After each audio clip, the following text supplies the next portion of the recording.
Ladies and gentlemen, welcome to the Beautifully Broken podcast. Our long-awaited guest, Chris Shade. Welcome to the show. Here we are. Listen, I have wanted to have you on the show for a while, and of course, in the last 2 weeks, I've had a really great experience with one of your products, but the audience doesn't know you. They don't know what you do and who you are. So if we bumped into each other in the street, what would you tell me you do? Oh, I hate telling people what I do. What do I do? So I'm a PhD chemist. I was originally an environmental chemist, and I developed all this testing for mercury as a toxin. And then I applied the testing into clinical testing. And then I had to solve the problem of how to get mercury out of people. And so I developed a nutraceutical company next to the testing company to get everything out of the body without using the traditional chelators. And to do that, I had to use this special technology to get supplements in. They're lipid nanoparticles technologies. The one that people know the most are liposomes, but there's also nano-emulsions, self-emulsifying delivery systems. And if you ask what I do now, we make we're a high-tech supplement company. So we're taking all these supplements that everybody's using out there. They're doing them in capsules, they're doing them pills and powders. They're taking them all with this religious faith that they're going to work for them. And the needle just doesn't move that much. And so we put them into this technology where everything just poof, goes right into you, almost like an injection, peak in your body in 20 minutes. And that flush of all of these different phytocompounds and vitamins and minerals in there to address some problem. Now you go in, you hit the triggers you need to, and you really make things happen in somebody. And that's what you had the experience of, is years and years of working on this thing. And then you take this product a couple of days in, you're like, wow, everything's different. Yeah. So we apply that to, originally we're detoxification, then we got into metabolic, immune, then we started into the longevity world. We start doing hormones.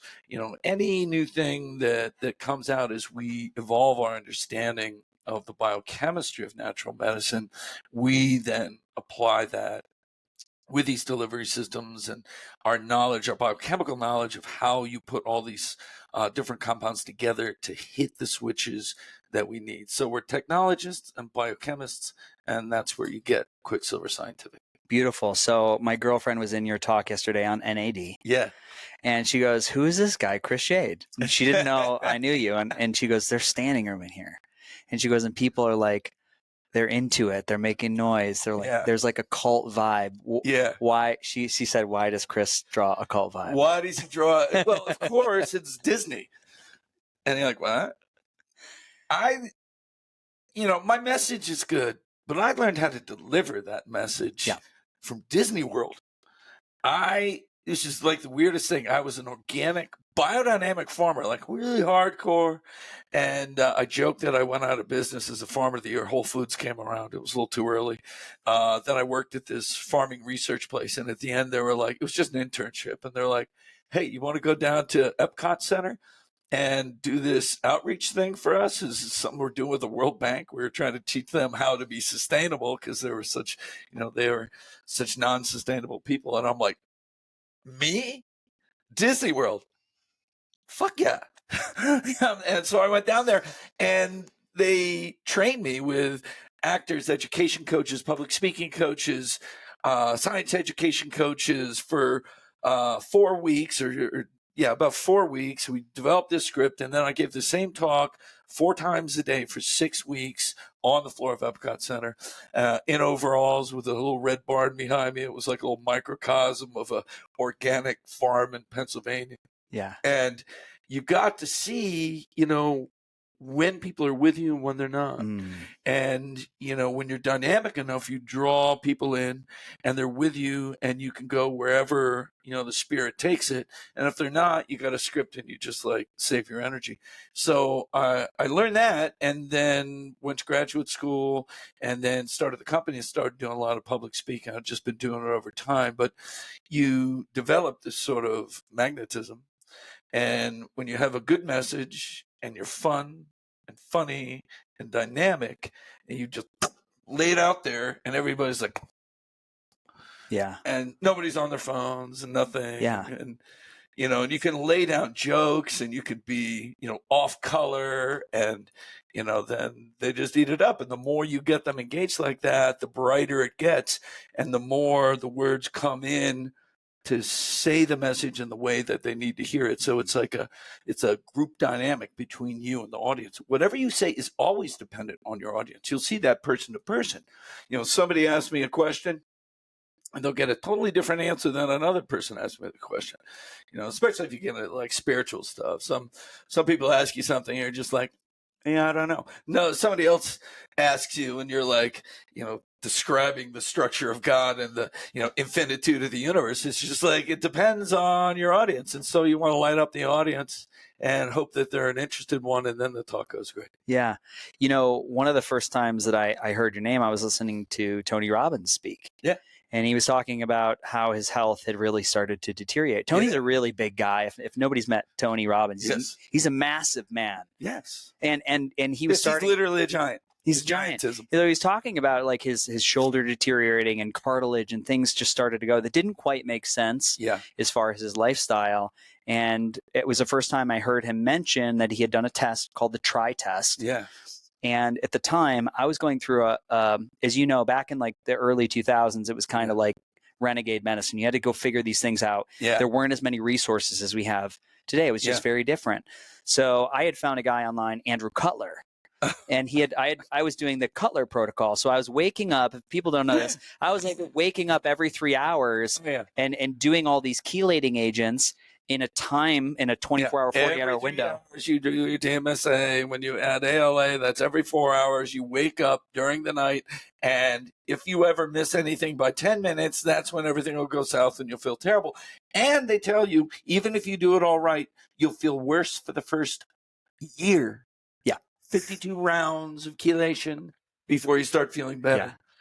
Oh yeah, they were my nemesis. They hated me so much. I mean, that group was so volatile, and then he ended up passing away. He from died a heart at attack. like 63 from a heart attack. I met him once, and he's all like red faced and fat and inflamed, and it's like, we're supposed to learn from you. There's a lot going on.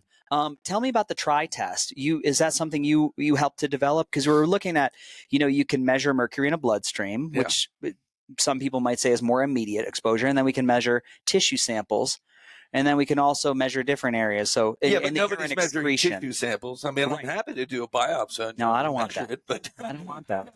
Not at all. No, so the mercury TRI test, we applied. So my PhD was developing really high-end analytical techniques for forms of mercury in the environment. And then I patented that in grad school, and then they encouraged me to start a company, and I wanted to apply it to human health. And in this testing, it's called mercury speciation. You're separating different forms of mercury. So the main ones you're looking at there are methylmercury and inorganic mercury. Mm-hmm. Methylmercury is coming from fish, and inorganic mercury is what you get from your dental amalgams. And some of the fish-based mercury breaks into it too. But they're very different in how they work in the body, where they go, and how they excrete. And so before that, I call it was always black box. So you probably did like something called a challenge test. So they would give you a bunch of chelators, take your urine, and see how much mercury came out. They'd give me EDTA. Not for mercury. DMSA? DMSA or DMPS are the two that they use for mercury. And they would say, well, there's no mercury in the urine or in the blood until you force it out. And they would call it a challenge test. We're going to challenge out. We're going to go take it out of the cells. Like we go into every cell and taste a representative amount of the mercury in there. And it wasn't true. It was all there because when they started doing these kind of things, we didn't have a sophisticated enough testing to see what's in the blood and the urine. And it looked like there was nothing there unless you give this chelator and a bunch comes out. But then we got much more sophisticated testing where we could test and we could see what the background is all the time. And what comes out in the challenge is proportional to what was already in the background. And there was a lot of papers, figuring that out. But, with all these health things, people create justifications and they create a mythology around it. And the mythology was that it's never there except for just immediate exposure, and we're going to go get the long-term stuff and bring it out. And that really wasn't true. There's a steady state between what's in the blood and what's in the tissues. And like if I go into your blood and I pull a bunch of mercury out, like say your mercury levels, we're just going to make a level here of 5. And we go in and I pull you down to 1. The next day, you're going to be back up to 5 as it redistributes from the tissues into the blood. There's just much more in the tissues. And then what's in the urine, if your kidney's working, are proportionate to what's in the blood for inorganic mercury. The hair is proportionate to what's in the blood for methyl mercury. And if you go in and you do blood, hair, and urine, and you're able to separate the different forms, you can create this nice picture of what forms are in you, what their distribution is, and how well you're excreting them. And we don't need to do the challenge test anymore, but people got really invested in that. In fact, the company that did the most challenge testing hated me. We're friends now, but I was just disrupting. I mean, I was a disruptor. Sure. You know, and I came in, I disrupted everything. I said, you don't need to test like that, and you don't need to use it for detox either. And I said, these chelators were developed for industrial use. Like DMPS was developed for battery factory workers who had massive lead, cadmium, and zinc exposures, real acute, and they would get sick and they just had to strip it all out. And these were, tough dudes, working blue collar, and they would just keep cleaning them out that way. Modern times, it's more this chronic long-term exposure coupled to a failure of the detox systems to work correctly. So your glutathione systems, which are responsible for binding to the mercury and moving it around and keeping it out of the cell parts, that's not working well. Your liver function and your liver drainage, which is the bile flow, which is taking stuff, isn't working right. The kidney filtration isn't working right. So poor drainage and poor antioxidant detox systems coupled to long exposures, then you get sick. Yeah. And so what I found, because I tried this stuff, I tried the DMSA approach and it just almost ruined myself. I set out to just do mercury speciation on challenge urine. I was buying into the party line. And I was like, I'll tell you how much is inorganic and how much is methyl mercury, how much is fish and how much is amalgam. And I started doing this stuff on myself. I still had all these amalgams and it just got me sicker and sicker and sicker. Then I got all my amalgams taken out and I started taking the DMSA and I'm like measuring the mercury in the urine, but not much is coming out. So what does that mean? Well, I probably aren't taking enough DMSA. And I was just marching myself up to these, like 1,500 milligrams a day. And my energy is just crushing. And I'm just getting so sick. And these people are watching me. They're like, man, you're looking bad. And, I would say in the dark night of my biochemical soul, at the absolute depth, I was watching these different functional medicine talks, and they're talking about the GI and the liver, and I'm like, what am I doing? Trying to force this all out through the kidney. I got to pull from the GI and restore that liver GI functioning. And I made this stuff IMD, and a lot of people from the Cutler camp found our stuff and were like, healed themselves very quickly and just left the Cutler camp. All the people still in the Cutler camp would talk about how horrible I am. In fact, there was a guy named Tim Gray. He was running Health Optimization Summit in London, and he reached out to some people from their local Cutler group because he had done all this until he found my stuff, fixed himself, and just stopped doing it. Reached out to them, said, hey, come to my conference. And they said, I won't come to your conference. You have a murderer there. And so he's like, what are you talking about?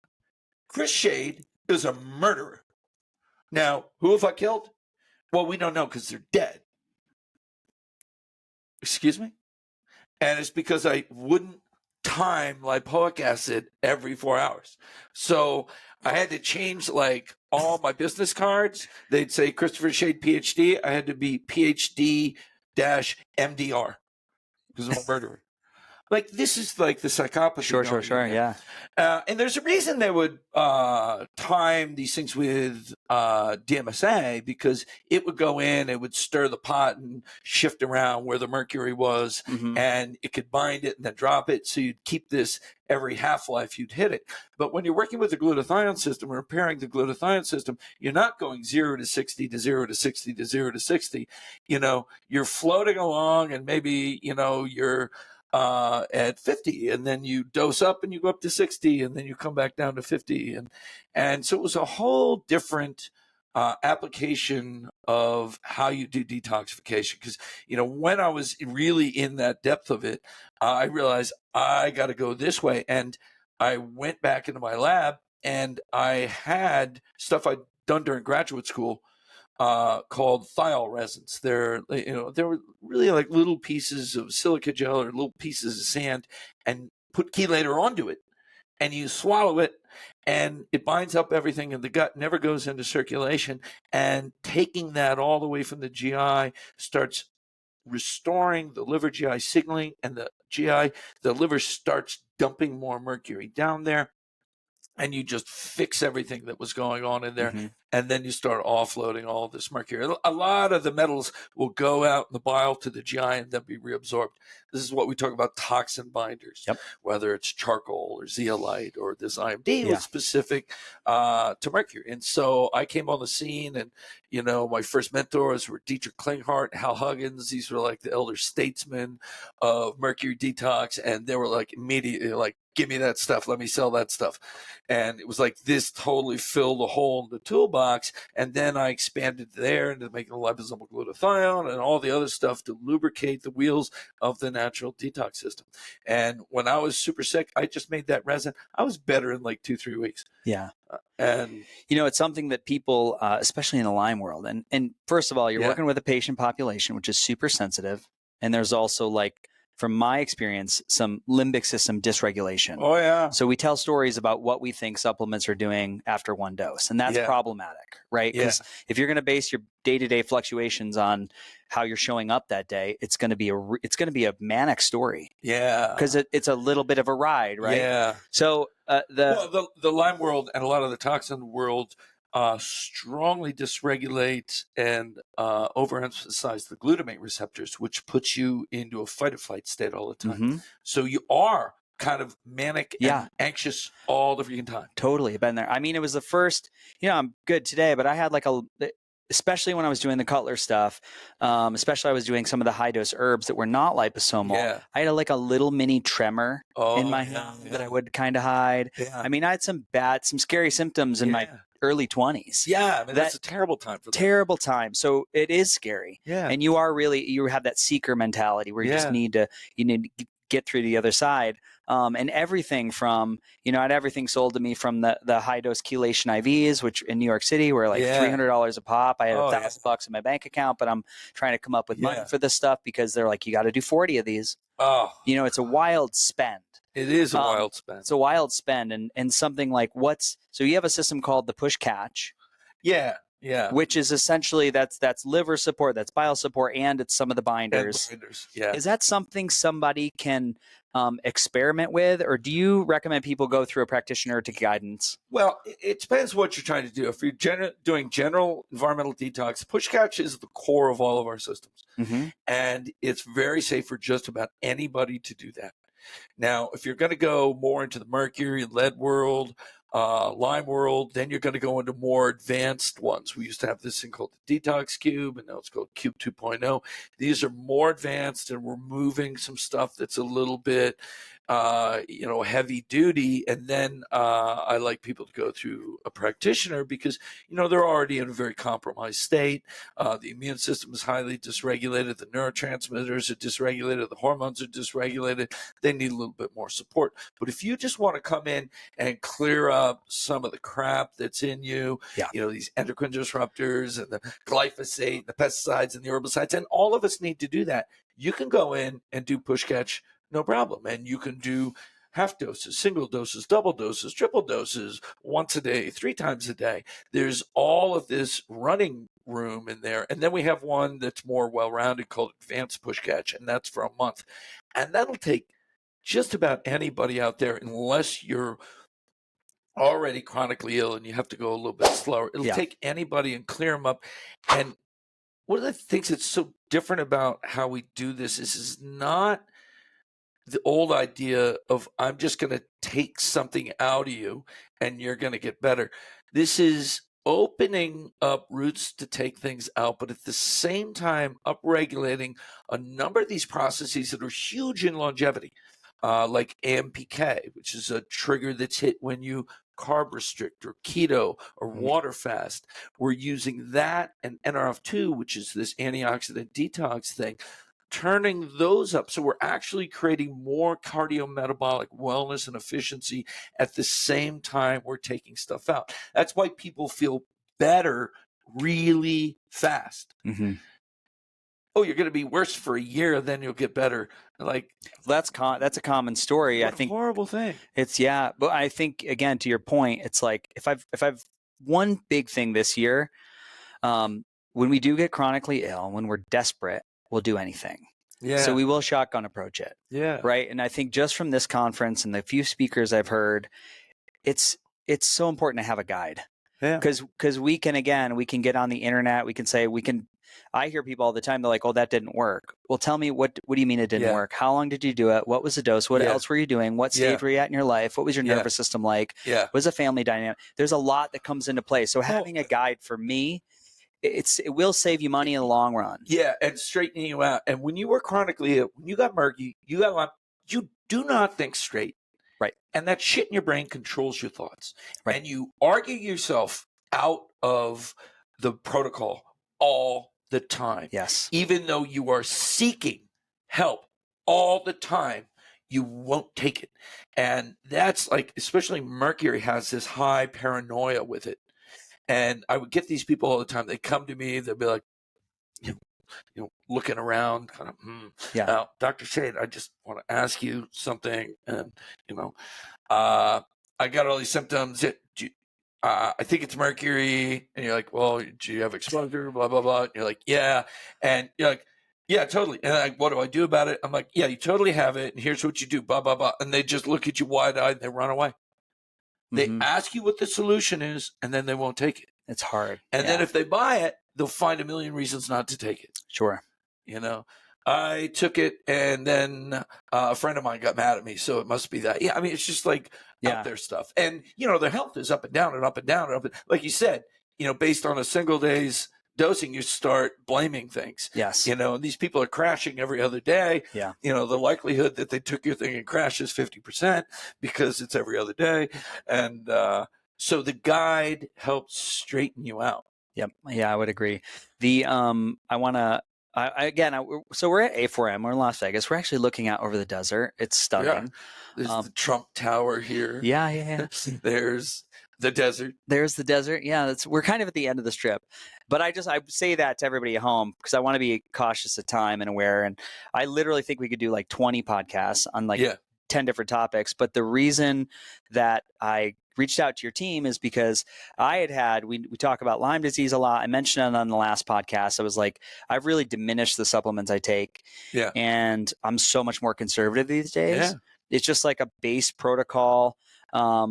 But I had tried, the one thing I've always jumped around in is having kind of wax and waning tendon pain, not joint pain. I scan my joints on a scan. They're They're like, these look great. I'm like, well, they fucking hurt. Some days I feel like an 80-year-old man, and other days I'm fine, absolutely fine. Like I can squat ass to ground. Oh yeah, and it cycles like that. It cycles, and it's seasonal, like and a it's creature. Yeah, like there's somebody living in there. There's somebody living in there. It cycles, kind of like malaria. Yeah. So, and here's the other thing. One of the first drugs anybody put me on was hydroxychloroquine. When they didn't know what was going on, I want to say it was almost like, that it took the volume down 20 to 30%. Didn't fix anything, but it made joint pain tolerable. Yeah. This is 20 years ago. Anti-malarial medication. But I had tried Crypto Comax after going off of, I was on a cycle of rapamycin, which I actually got decent results, but it's expensive. There's other side effects. I was like, every cycle $600. I was like, I don't know if this is the jam. I said, let me try this Crypto Comax. And so I'm a big crypto guy too. So I made the disclaimer, this is not a new coin to buy. Although we could make a meme coin of it. A meme coin. A meme coin. We could make a coin for crypto. Okay, we won't do that. Oh, no, I know. Totally. First, I had cat's claw in it, and it was going to be called Crypto Cat or something. It was like a Dogecoin type of thing. Yeah. We could do that. We'll examine that business partnership in the future. But I had literally tried a teaspoon in the morning and at night, and after day 3, I had better results than I had had with the Rapamune. Yeah. And I had done, almost a year on and off. It was really wild. And I'd say inflammation went down 60 to 40% within the tendon, exactly the spot where I wanted it to go. So the product we're talking about is right here. We'll just show that to the camera, and we'll get a good B-roll shot of this. And my editor will put it in there. It'll look all sexy. But Crypto Comax, what's in here, and why is it possible that I had a good response to these herbs? Because you still had Lyme co-infections in you, and that got them. And so Crypto is Cryptolepis, and that's the new darling of the Lyme community. It's exceptional on Borrelia. It even has effects on Bartonella and Babesia. But, the 3 Bs in the Lyme community, Borrelia, Bartonella, Babesia, there's some things that are really good independently for them. So the Bartonella, Japanese knotweed, is really good for. It's also good for Borrelia. So it's hitting Borrelia and Bartonella. And then artemisinin. So artemisinin is on the World Health Organization's list of essential medicines for any country.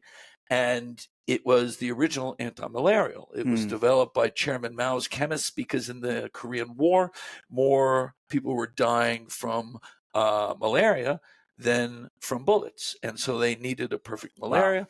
It was from Artemisia annua, sweet wormwood, and it was a specific compound. Now, how does that fit into Babesia? Babesia is a cousin of mosquito of malaria. And so this artemisinin is a great anti-babesial. So Cryptocomax, we have liposomal cryptolepis if you want that just alone, but I prefer the Comax because it's got the artemisinin and the knotweed along with the cryptolepis. And so it's got a much more broad spectrum, very good on stuff in the brain, and really good all over. And I developed this, somebody asked me to make some liposomal cryptolepis. And so I made it, and then I'm like, oh, I should put this blend together because I liked artemisinin. And so I put this blend together, and it started changing. I had all this neurological stuff going on that, like your tremor, I was hiding. I had like a dizziness that was going on all the time. Like if I was on a hotel porch looking down, I would feel, it was like this fear of heights. I felt myself being pulled off there. I was starting to lose my depth perception. Like I couldn't run down stairs real fast. And I found myself touching a lot of things as I moved around, and all this started going away when I was doing the Cryptocomax. And then I did some Lyme testing, and I had Babesia, I had Bartonella, I probably had I had Borrelia, I had Bartonella, I had Ehrlichia, I had Mycoplasma pneumonia, Chlamydia pneumonia, Epstein-Barr, cytomegalovirus. I was just running all that stuff, and I started clearing it all away. And I remember when I finally knew neurologically I was all the way better. I was in Nepal outside of Kathmandu with a bunch of monks. Different story. And I was on a suspension bridge, literally 1,000 feet over a river. And I just put my head right over the side of the bridge and looked down, and I'm like, all good. Yeah. And, it's these stuff that creeps up. I mean, I come from the Northeast. Who knows how long I had it? I view Lyme like a herpes family thing. Like it's in there, it's in its biofilm, and it comes out when it has opportunity. I mean, I don't know if you know the history of Lyme and where it was engineered off of Lyme, Connecticut. There's a place called Plum Island. Plum Island. Yeah, well, I used to go to the beach there as a kid. Yeah, you did. So you got the good stuff. I freaking body surfed on Plum Island. I got the real stuff, I remember some stuff hitting me in college that now I'm like, oh, that was Lyme. Yeah. And so I cleared all this stuff up in me. And then, we started working with a big clinic out in Pennsylvania, Turnpaw Wellness, and they live test every single person who comes in the door. And I went and talked to these guys, and we're like, soulmates. And I just gave them a whole bunch of this stuff, and they love this stuff. And they have all these stories like you. Like, we got this guy pretty well, but it was just kind of grinding on, and we're always kind of maintaining it. And then, and then we gave him Comax, and, 7 days later, he was just done.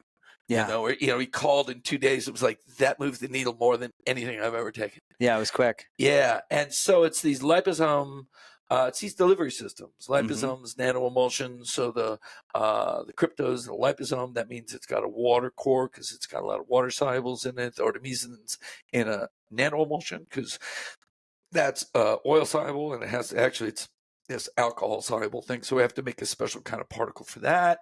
And the Japanese knotweed's also in the liposome. So we'll make these various hybrid formulas. And what they do is they get these actives into these little spheres that are dominantly phosphatidylcholine, same thing your cell membranes are made up of.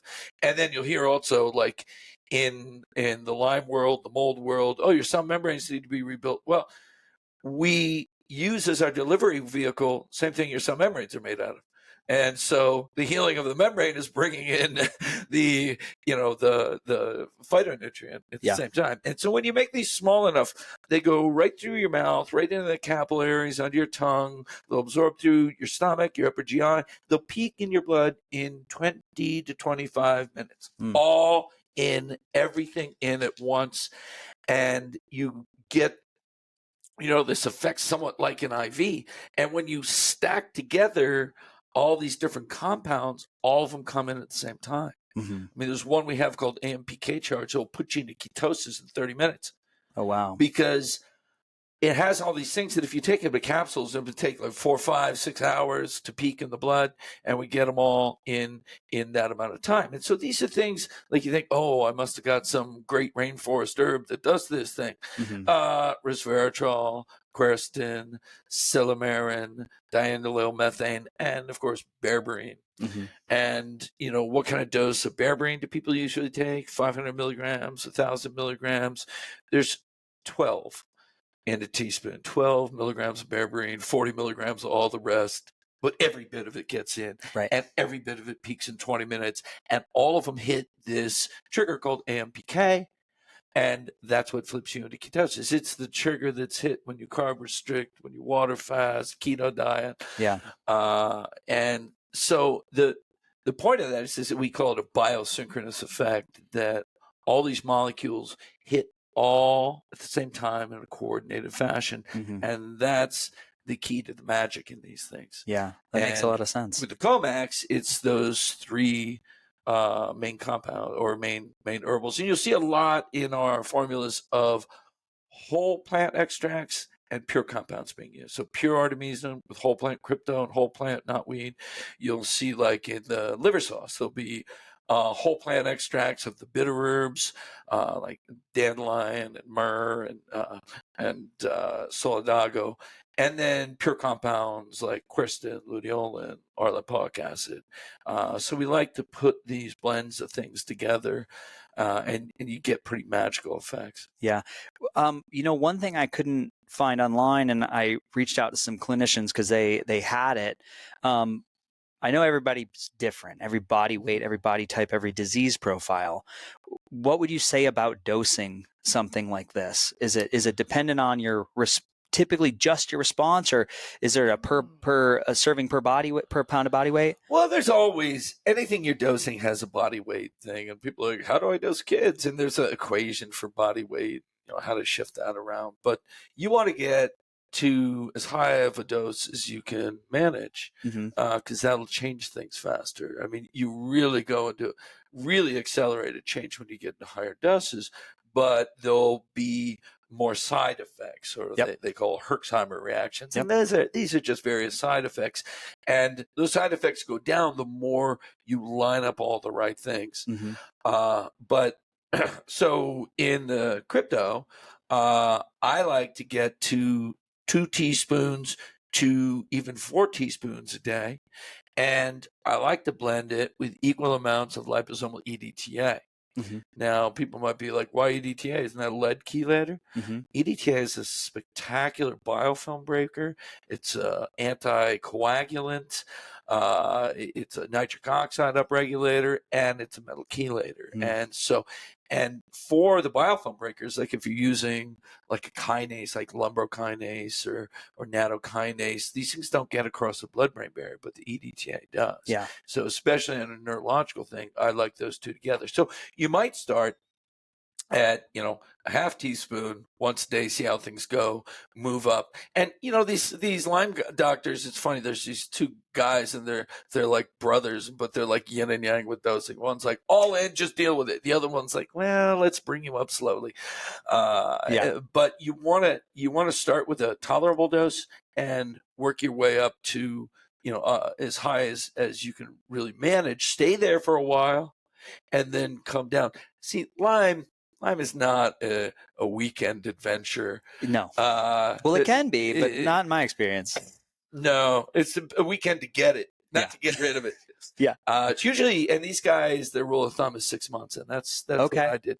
And you'll clear all the symptoms and stuff pretty easily, in the first, 1 to 2 months max.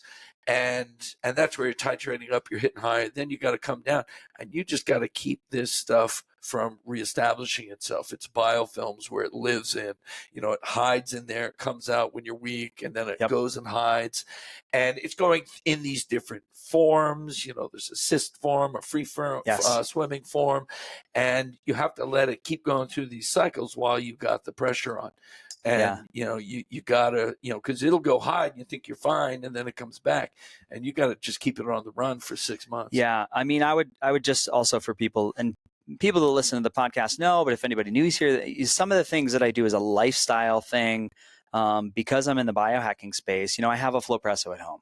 So I can do a full body lymphatic drainage once a week. And what's it called? The Flowpresso, full body. It's like a spacesuit. You button in with the heat and the pressure. Wow. It's amazing. I never even heard of that. But no, that's fantastic. It's amazing. The lymph thing, the lymph gets all jammed up congested. And the stuff lives in there and it's slowing it all down. I have a like next to my bed, I have my sauna. I have one of those clear light saunas. Yeah. Sauna, cold, Flowpresso. I have a PEMF device. I use amp coil once a week, twice a week, especially for deep sleep. Yeah, right? Yeah. So I have these complementary technologies, but these are things I have done for a long time, got to a 92%. But this is really like pushed me over the edge in a really quick amount of time. Yeah. If we pivot from Crypto Comax and the Lyme conversation, you said everybody needs to do this. Everybody is burdened with some level of environmental chemicals. This is in the news now increasingly. Yeah. What would you tell everybody if they're like, I'm interested in Quicksilver, and they go to the website and they're a little overwhelmed? What would you tell like the average person to pick up and try if they wanted to upgrade detox pathways? Getting advanced push catch, do it for a month. Advanced push catch and do it for a month. Yeah, that's liver sauce, kidney care, glutathione, and a phosphatidylcholine program. It's actually called Membrane Mend. Yep. And the binder. And it's got a twice a day dosing for a month. And if you're, it's so easy to modify. Like if you're having a hard time with it, you're not feeling so good, cut the dose in half. Yep. Yeah. And it's like, okay. And then go a week like that, then go back. Yeah. And, it works well. Yeah. I think people who don't have a gallbladder have to go a little bit slower. There's this, the whole push catch. Push means we're going to push from the tissue to the blood from the liver, and the liver push it out with bile. If you don't have bile flow, all the toxin transporters that leave the liver are bile flow transporters. And so that's pushing it all down to the GI, and the catch is the binder. So ultra binders, charcoal, zeolite, IMD, the metal binder, chitosan's mold binder, and a couple things for GI health. And so because of the way, remember I said all these things peak in the blood, like 20, 25 minutes, you'll take all your liposomes, and half hour later, you take the binder. And you'll even feel it. Like you'll be coming up on a half hour, you'll be like, I feel kind of funny. And you put the binder in and you're like, I feel great. Yeah. And that ties everything up into a nice little bow, because when you're doing all these capsules and stuff, you're kind of triggering stuff, but it's like bleeding out all day, and it's not focused into dump, catch, you're good. Then a little later, you do it again.